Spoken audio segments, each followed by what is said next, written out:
New ইয়র্কে আন্তর্জাতিক মাতৃভাষা দিবস উপলক্ষে এক চিত্রাঙ্কন প্রতিযোগিতা ও পুরস্কার বিতরণী অনুষ্ঠানের আয়োজন করা হয়েছে। প্রতিযোগিতার প্রথম, দ্বিতীয়, তৃতীয় হয়েছেন, ওদের পুরস্কার দেব। পাশাপাশি আরও 7 জনকে সান্ত্বনা পুরস্কার দেওয়া হবে। আর বিসাইড দ্যাট আপনাদের জন্য ডিনারের আয়োজন করা আছে, আপনারা সবাই ডিনার করে যাবেন। পাশাপাশি আমাদের সাংস্কৃতিক প্রতিযোগিতা হবে। নিউ ইয়র্ক সিটির পরিচিত all county social adult day care এই অনুষ্ঠানের আয়োজন করে। অনুষ্ঠানে সভাপতিত্ব করেন অল কাউন্টি হোম কেয়ারের সিইও আব্দুল কাদের সিআইপি। এই বিদেশ ভ্রমণে আমাদের ভাষা সবসময় জাগ্রত থাকে। আপনারা জানেন বাংলাদেশ দীর্ঘ সময়ের দিকে দিয়ে যাচ্ছে। আমাদের সকলকে মনে রাখবে, যারা বাংলাদেশে এই মুহূর্তে দায়িত্বে আছেন তারা সঠিক এবং দূরদর্শী সিদ্ধান্ত নেবেন। আজকের এই প্রোগ্রামে আমার সাথে যারা এসেছেন, আমাদের আজকের প্রোগ্রামে আমি আবার ধন্যবাদ দিতে চাই আমাদের জনাব গিয়াস আহমেদকে, যিনি আমেরিকা বাংলাদেশ চেম্বার অফ কমার্সের বর্তমান প্রেসিডেন্ট। বাংলা ভাষাকে বিশ্ব দরবারে ভূমিকা রাখতে সবার সহযোগিতা ও আন্তরিকতা প্রয়োজন বলে মন্তব্য করেছেন গিয়াস আহমেদ।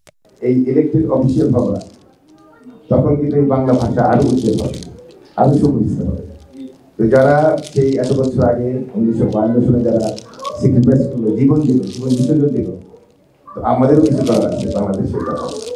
আর আমরা সকলেই কিন্তু বাংলাদেশের একজন রাষ্ট্রদূত। আমাদের ব্যবহার, আমাদের কথাবার্তা, আমাদের ভদ্রতা, আমাদের আচরণ কিন্তু এই বাংলা ভাষা বাংলাদেশকে রিপ্রেজেন্ট করবে। আমরা কোন দেশ থেকে এসেছি, আমরা 10 প্রদেশ থেকে এসেছি না 100 প্রদেশ থেকে এসেছি, এটা কিন্তু আমাদের মনে রাখতে হবে। অনুষ্ঠানে অন্যদের মধ্যে উপস্থিত ছিলেন মূলধারা রাজনীতিবিদ শাহ শহীদুল হক ও Osman Gani. Even though governor office, mayor office, city হলে সব জায়গায় বাংলা ভাষা প্রচলন রয়েছে। আমাদের এখন দরকার আজকের মতো অনুষ্ঠান করে আমাদের বাংলা ভাষাকে ছড়িয়ে দেওয়া শিশুদের মাঝে। আজকের যে শিশুরা এরা এই সমস্ত ইতিহাস জানে না, ওদেরকে জানাতে হবে আমরা কোথেকে এসেছি। ভারত উপমহাদেশ ব্রিটিশ শাসনের অধীনে ছিল এবং 1947 সালে 14ই আগস্ট পাকিস্তান স্বাধীন হয় এবং 15ই আগস্ট স্বাধীন হয় ভারত। পাকিস্তান ছিল একটি আদর্শভিত্তিক রাষ্ট্র, দ্বিজ জাতিগতের ভিত্তিতে, এবং সেখান থেকে তা পাকিস্তানের ক্ষমতায় ছিল। যুদ্ধ সংখ্যায় ছিল তা 44%, আর আমরা ইস্ট পাকিস্তানিরা ছিলাম 56%।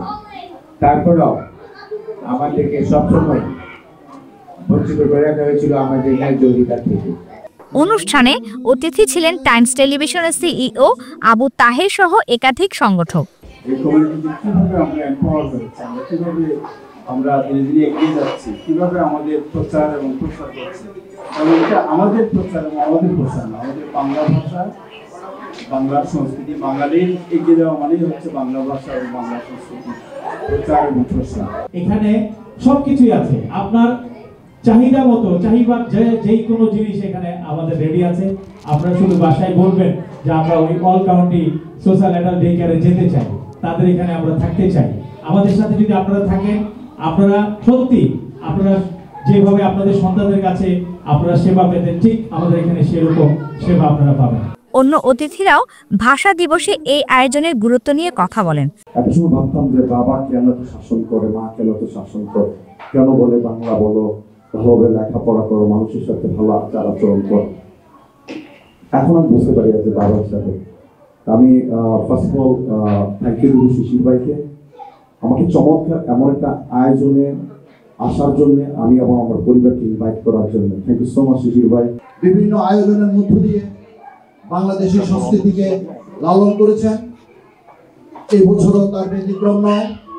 ইনশাল্লাহ আগামী দিনেও আপনাদেরকে সাথে নিয়ে আমাদের বাংলাদেশি এবং বাংলার সংস্কৃতির সমন্বিত আয়োজনকে উনি এগিয়ে নিয়ে যাবেন। পরে বিজয়ী প্রতিযোগীদের হাতে পুরস্কার তুলে দেওয়া হয়। পুরস্কার গ্রহণ করে বেশ উচ্ছ্বসিত ছিলেন শিশুরা।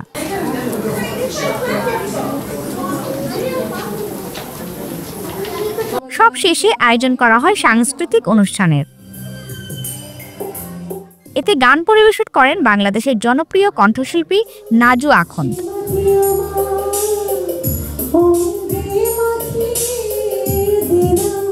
সামনের দিনগুলোতে আরো বড় পরিসরে এমন অনুষ্ঠান আয়োজন করা হবে বলে জানান আয়োজকরা।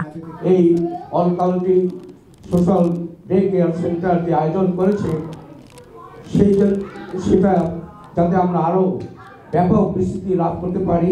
CAP TV Bangla.